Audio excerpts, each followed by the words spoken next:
तो इस वीडियो में हम लोग टाइप्स ऑफ सॉल्यूशन पढ़ने वाले हैं, जो कि एक छोटा सा टॉपिक है फंडामेंटल यूनिट ऑफ लाइफ के अंदर। तो इसमें हम लोग क्या क्या कवर करेंगे, इसमें हम लोग hypotonic, isotonic and hypotonic solutions को डिटेल में डिस्कस करेंगे। ठीक है, तो चलो स्टार्ट करते हैं।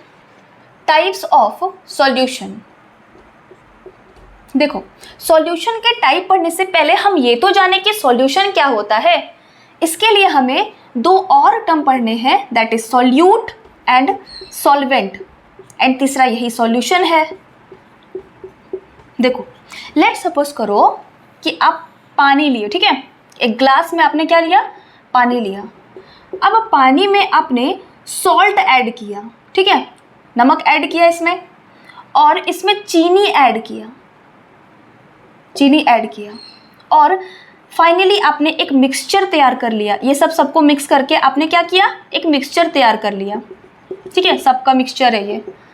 तो देखो, इसमें जो चीज़ आपने ऐड किया ना, जो चीज़ आपने ऐड किया उसे हम सॉल्यूट कहते हैं।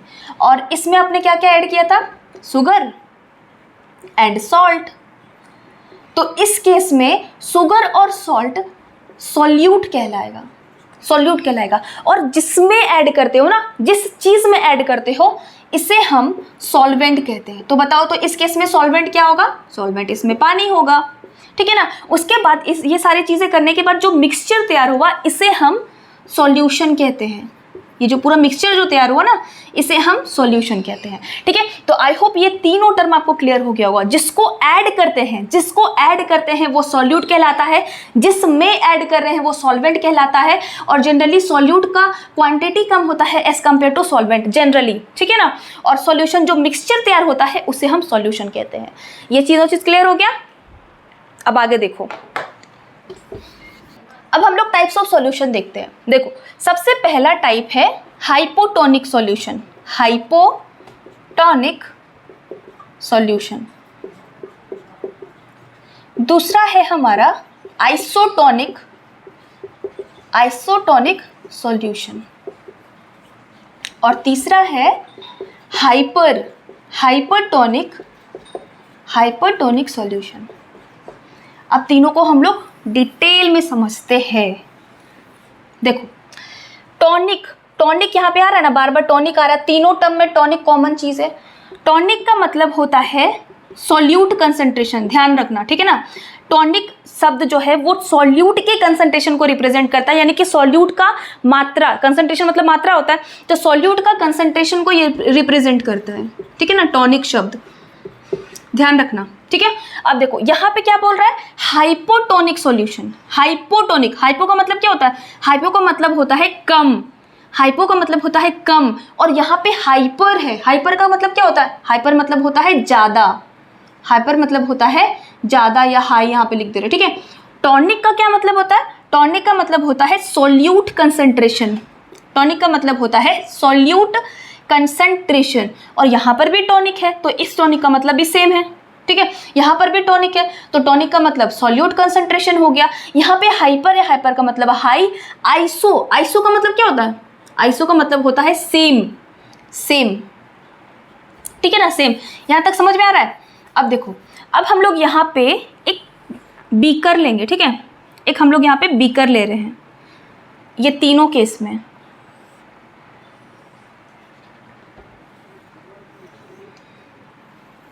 देखो, अब यहाँ पे हम लोग सॉल्यूशन एक लिए हुए हैं। कौन सा सॉल्यूशन, ये हाइपोटोनिक सॉल्यूशन हम यहाँ पे लिए हुए हैं। यहाँ पे हम लोग लिए हुए हैं आइसोटोनिक सॉल्यूशन, ठीक है, और यहाँ पे हम लोग लिए हुए हैं हाइपरटोनिक सॉल्यूशन। अब देखो, यहाँ पे नाम क्या बोल रहा है आपको, पहले ये समझो, नाम से ही सबको समझ में आ जाएगा। हाइपो मतलब होता है लो, टॉनिक का मतलब होता है सॉल्यूट का कंसंट्रेशन। किसमें सॉल्यूट का कंसंट्रेशन कम है, इस सॉल्यूशन में, यानी कि ये जो सॉल्यूशन हमने लिया है इसमें सॉल्यूट का कंसंट्रेशन कम है।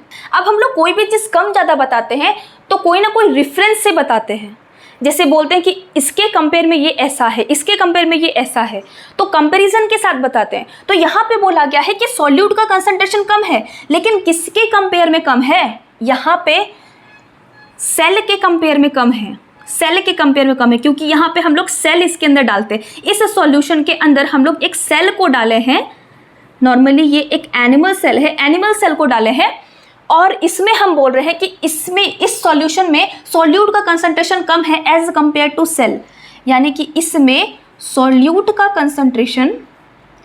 कंसंट्रेशन कम है, लो है।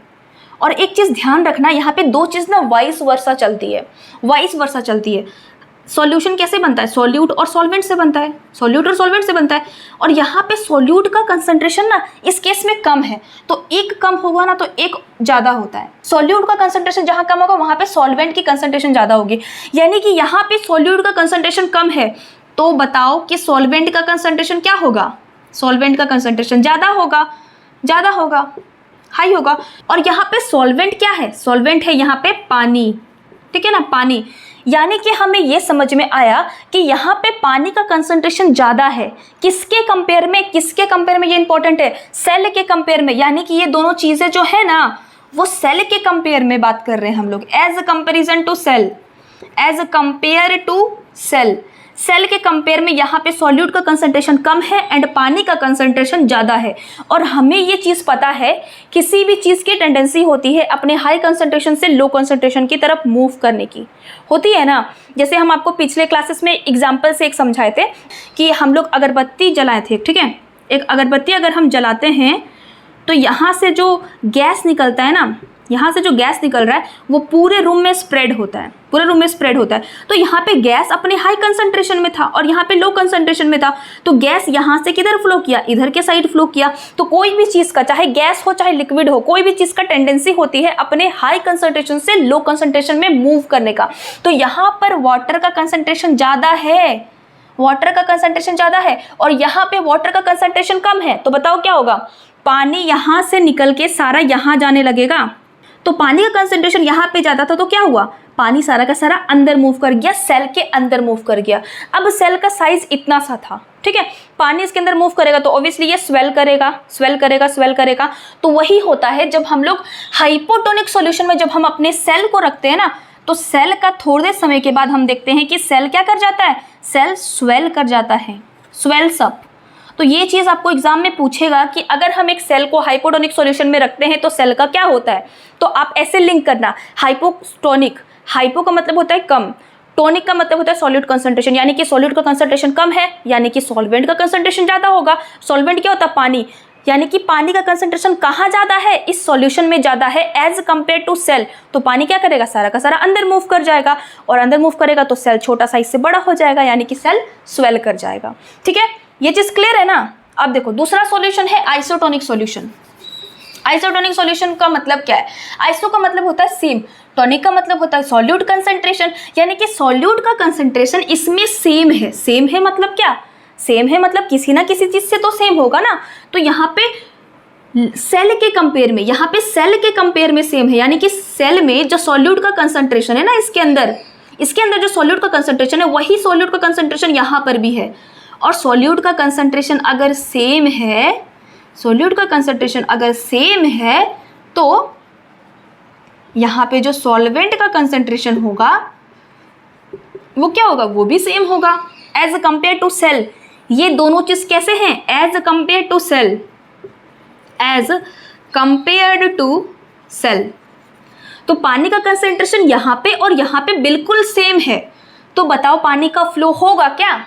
पानी तो हमेशा अपने हायर टू लोअर मूव करती है, और यहाँ पे पानी का कंसंट्रेशन यहाँ पे और यहाँ पे सेम है, इसीलिए थोड़े टाइम के बाद सेल सेम साइज का रहेगा, सेम साइज का रहेगा, ठीक है ना, सेम साइज का रहेगा इस केस में। तो कभी आपको बोले कि आइसोटोनिक सॉल्यूशन में अगर हम सेल को रखते तो क्या होता है, तो सेल सेम साइज का रहता है, क्योंकि वाटर का कंसंट्रेशन बाहर और अंदर बिल्कुल सेम रहता है और वाटर कहीं भी फ्लो नहीं करता इस केस में। ठीक है, तीसरा टाइप का सॉल्यूशन है हमारा हाइपोटोनिक सॉल्यूशन। इसमें हाई लिखा हुआ है, हाइपर का मतलब होता है हाई, टोनिक का मतलब होता है सॉल्यूट कंसंट्रेशन। सॉल्यूट कंसंट्रेशन यहाँ पे हाई है, किसमें हाई है सॉल्यूट का कंसंट्रेशन, जल्दी बताओ किसमें हाई है इस सॉल्यूशन में, क्योंकि बात करी गई है सॉल्यूशन को डिफाइन किया गया ना यहाँ पे किसकी बात करी, सॉल्यूशन की बात हो रही है, यानी कि हाई सॉल्यूट कंसंट्रेशन कहाँ पे है भैया, सॉल्यूशन में है, यानी कि यहाँ पे सॉल्यूट का कंसंट्रेशन यहाँ पे ज़्यादा है। तो बताओ सॉल्वेंट का कंसंट्रेशन क्या होगा, सॉल्वेंट का कंसंट्रेशन कम होगा, यहाँ पे कम होगा। ठीक है, यानी कि यहाँ पे पानी का कंसंट्रेशन कम है, वाटर कंसंट्रेशन यहाँ पे कम है। बताओ किसके कंपेयर में? As compare to cell. तो सेल के कंपेयर में अगर यहाँ पे पानी का कंसंट्रेशन कम है और यहाँ पे सेल के अंदर पानी का कंसंट्रेशन ज़्यादा है, तो क्या होगा? इसके अंदर से जो पानी है, इसके अंदर से पानी निकल के इस सॉल्यूशन में जाने लगेगा, ठीक है ना। यहाँ पे पानी का कंसंट्रेशन इस सॉल्यूशन में कम है, ठीक है, और यहाँ पे ज़्यादा है, और हमें पता है water higher to lower move करता है, तो पानी यहाँ पे ज़्यादा, तो सारा पानी निकल के इस सॉल्यूशन में चल जाएगा। और बताओ थोड़ी देर के बाद क्या होगा? सेल अगर इतना साइज का है तो पानी अगर इससे निकलेगा तो इसका साइज छोटा होने लगेगा। तो यहाँ पे थोड़ा टाइम के बाद क्या होगा? थोड़ा टाइम के बाद सेल श्रिंक कर जाएगा, श्रिंक कर जाएगा आफ्टर सम टाइम, ठीक है ना। तो कोई पूछे कि अगर हाइपरटोनिक सॉल्यूशन में अगर हम सेल को रखते हैं तो क्या होता है? इससे पानी निकल जाता है और सेल श्रिंक कर जाता है, पचक जाता है सेल, ठीक है। तो यहाँ पे हम लोग फटाफट 1 मिनट में टाइप्स ऑफ सॉल्यूशन रिवाइज करते हैं। देखो 3 टाइप के सॉल्यूशंस हमने पढ़े, hypotonic solution, isotonic and hypotonic solution. सबसे पहले हमने टॉनिक शब्द का मतलब बताया कि टॉनिक का मतलब होता है, इसका रिलेशन होता है सोल्यूट के कंसंट्रेशन से, यानी कि यहाँ पे हाइपोटोनिक बोल रहा है, यानी कि यहाँ पे सोल्यूट का कंसंट्रेशन कम है, किसमें? सॉल्यूशन में, यानी कि सॉल्यूशन में सोल्यूट का कंसंट्रेशन कम है, और जहाँ पे सोल्यूट का कंसंट्रेशन कम वहाँ पे सॉल्वेंट की कंसंट्रेशन ज़्यादा, यानी कि यहाँ पे पानी की कंसंट्रेशन ज़्यादा है एज कम्पेयर टू सेल। तो सेल के अंदर पानी सारा घुस जाएगा और सेल क्या हो जाएगा? स्वेलअप कर जाएगा। दूसरा हमने पढ़ा आइसोटोनिक सॉल्यूशन, जिसमें हमने कहा कि इसमें सोल्यूट का कंसंट्रेशन सेम रहता है, आइसो का मतलब होता है सेम, टोनिक का मतलब होता है सॉल्यूट कंसंट्रेशन, तो यहाँ पे सोल्यूट का कंसंट्रेशन बिल्कुल सेम रहेगा एज कम्पेयर टू सेल। तो यहाँ पे पानी की कंसंट्रेशन भी बिल्कुल सेम रहेगा एज कम्पेयर टू सेल। तो पानी यहाँ पे कहीं पर भी मूव नहीं करेगा, नेट मूवमेंट पानी का नहीं होता इस केस में, ठीक है। तीसरा है हाइपोटोनिक सॉल्यूशन। इसमें क्या बोले हम? इसमें हम बताए थे कि इसमें सॉल्यूट का कंसंट्रेशन सॉल्यूशन में ज़्यादा होता है, तो इसमें क्या होगा? वाटर की कंसंट्रेशन क्या होगी? कम होगी भैया, कम होगी। किसके कंपेयर में? सेल के कंपेयर में। तो सारा का सारे पानी यहाँ से निकल जाएगा और सेल कुछ समय के बाद छोटा साइज का हो जाएगा, ठीक है। तो आई होप ये तीनों सॉल्यूशंस क्लियर हो गए होंगे। अब यहाँ पे एक चीज़ और इम्पॉर्टेंट है जो एनसीईआरटी में क्लियरली मेंशन किया है, ध्यान से सुनो। देखो यहाँ पे जैसे मान लो ये एक सॉल्यूशन है, ठीक है, कोई सा भी सॉल्यूशन है, हम इसमें अगर कोई सेल को डालते हैं ना, तो पानी का जो मूवमेंट होता है ना, वो रियलिटी में कैसा होता है, ये चीज़ को एक्सप्लेन कर रहे हैं। रियलिटी में पानी का मूवमेंट ना दोनों डायरेक्शन में होता है। एनसीईआरटी बोलती है कि दोनों डायरेक्शन में पानी का मूवमेंट होता है, अंदर से भी पानी बाहर जाता है और बाहर से भी पानी अंदर जाता है। लेकिन नेट मूवमेंट पानी का, नेट मूवमेंट यानी कि ओवरऑल जो मूवमेंट होता है, वो इस बात पर डिपेंड करता है कि किस सॉल्यूशन में आपने रखा है, सेल को किस सॉल्यूशन में आपने रखा है, इस बात पर डिपेंड करता है। जैसे देखो, जैसे मान लो इस सेल को हमने किसने रखा था, किसमें रखा था? हाइपोटोनिक सॉल्यूशन में रखा था। अब क्या होगा कि इसमें पानी अंदर से भी बाहर जाएगा और बाहर से भी अंदर आएगा, लेकिन जो बाहर से अंदर जो पानी आ रहा है ना, उसकी क्वांटिटी, उसका जो मूवमेंट है वो ज़्यादा है। तो यहाँ पे हम लोग जो बात करते हैं ना, वो ओवरऑल मूवमेंट के बारे में बात करते हैं कि ओवरऑल जो मूवमेंट हो रहा है ना, वो अंदर से बाहर की तरफ कम हो रहा है, बाहर से अंदर की तरफ ज़्यादा हो रहा है। तो यहाँ पे हम बोल रहे हैं कि पानी जो अंदर मूव कर रहा है ना, ये हम लोग नेट मूवमेंट की बात कर रहे हैं। असल में अंदर से भी बाहर पानी जाता है और बाहर से भी अंदर आता है, लेकिन जो बाहर से पानी अंदर आ रहा है ना, वो बहुत ज़्यादा आ रहा है एज़ कम्पेयर टू जितना अंदर से बाहर जा रहा है। तो नेट मूवमेंट की बात हम लोग इस केस में करते हैं, सारे केसेस में, इनफैक्ट सारे केसेस में हम लोग नेट मूवमेंट की बात करते हैं। दोनों डायरेक्शंस में पानी मूव करते हैं, लेकिन यहाँ पे हम लोग नेट मूवमेंट की बात करते हैं, ठीक है। अब देखो, अब यहाँ पे पानी जो मूव कर रहा है वो किस प्रोसेस से मूव करता है बता दो। हम लोग को पता है, हमने आपको पिछले क्लास में बताया था कि पानी का मूवमेंट अक्रॉस ए प्लाज्मा मेम्ब्रेन, इस प्रोसेस को हम लोग ऑस्मोसिस बोलते हैं, जिसमें पानी अपने हायर कंसंट्रेशन से लोअर कंसंट्रेशन की तरफ मूव करता है, ठीक है। तो यहाँ पे हम लोग टाइप्स ऑफ सॉल्यूशन पढ़ लिए हैं, तो आप एक बार एनसीईआरटी बुक से पढ़ लेना, आपको सब कुछ समझ में आ जाएगा बुक से, ठीक है ना। तो अगर वीडियो आपको समझ में आ रहा है तो please like, share and subscribe करना। And thank you so much for watching my video. Bye bye.